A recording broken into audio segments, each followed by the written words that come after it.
Dream holiday park Narsingdi.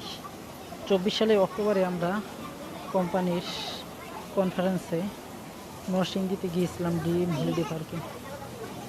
Dream holiday পার্কের বিভিন্ন দর্শনীয় স্থানগুলো এবং বিভিন্ন আনন্দ মুহূর্ত স্থানগুলো যেখানে সকলে গিয়ে ফুর্তি করে আনন্দ উদযাপন করে সেই স্থানগুলো আপনাদের দেখানোর চেষ্টা করব।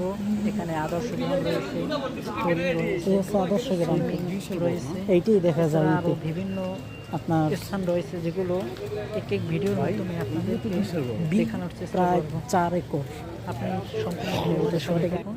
এখানে দেখা যাচ্ছে যে ঢাক তবলা নিয়ে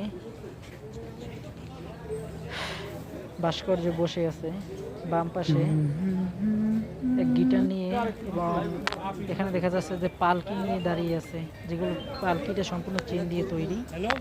একটি রাইডটি আমরা যেদিন গিয়েছিলাম ওই দিন বন্ধ ছিল।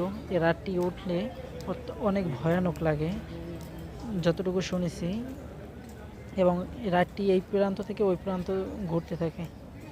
এটি হচ্ছে একটি পাহাড়, কিন্তু এই পাহাড়ের নিচে হচ্ছে ভূতের বাড়ি, যেটা আমরা পরবর্তীতে জানতে পেরেছিলাম।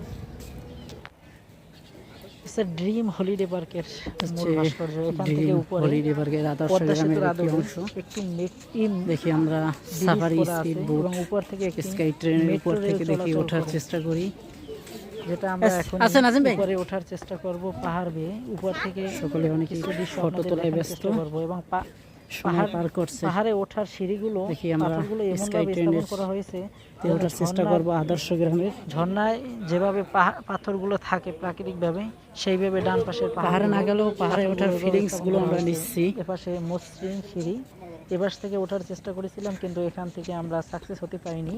এটা হচ্ছে বের হওয়ার, এটা তো বাহিরের পথ, আর ইনের পথ কোথায়? ডান পাশে।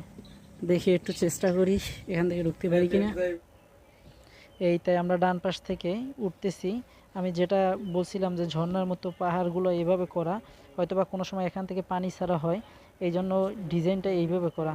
এখান থেকে আমরা মেট্রো রেলের উদ্দেশ্যে আমরা সারিবদ্ধভাবে ভিতরে উঠেছি, এবং যখন আমরা গিয়েছি তখন রাইড চালু হয়নি, তাই আমরা একটু ভিতরে যাওয়ার চেষ্টা করছিলাম, কিন্তু এখানে ইলেকট্রিক বিষয়, তাই আমরা খুব দ্রুত নেমে যেতে হয়েছে কর্তৃপক্ষের কথার মাধ্যমে। পরবর্তীতে এটা নিয়ে সম্পূর্ণ একটা রাইড আছে, যেটাও আপনাদের মাঝে আমি শেয়ার করার চেষ্টা করব। দূরে দেখতে পাচ্ছেন স্যাটেলাইটের আদলে একটি রকেট পানির নিচ থেকে, এটি হচ্ছে ট্যানেল। পানির নিচ দিয়ে ছোট একটি সুয়ারেজ আছে, যেটার উপর থেকে আমরা ট্যানেল আদর্শ গ্রামে ছোট একটি ট্যানেল পানির নিচ থেকে। যেহেতু আমরা চট্টগ্রামের ট্যানেলে যেতে পারি না, অথবা পারবো কিনা কখনো সময়ের বদৌলতে জানি না, তাই এখান থেকে একটু অভিজ্ঞতা নিয়ে নিলাম। আমরা এক পর্যায়ে হাঁটতে হাঁটতে চারিপাশে ঘুরতে লাগছে। পুকুরটি অনেক বড়, যেখানে রাইড, স্পিড বোট, বিভিন্ন রাইড নিয়ে যায়।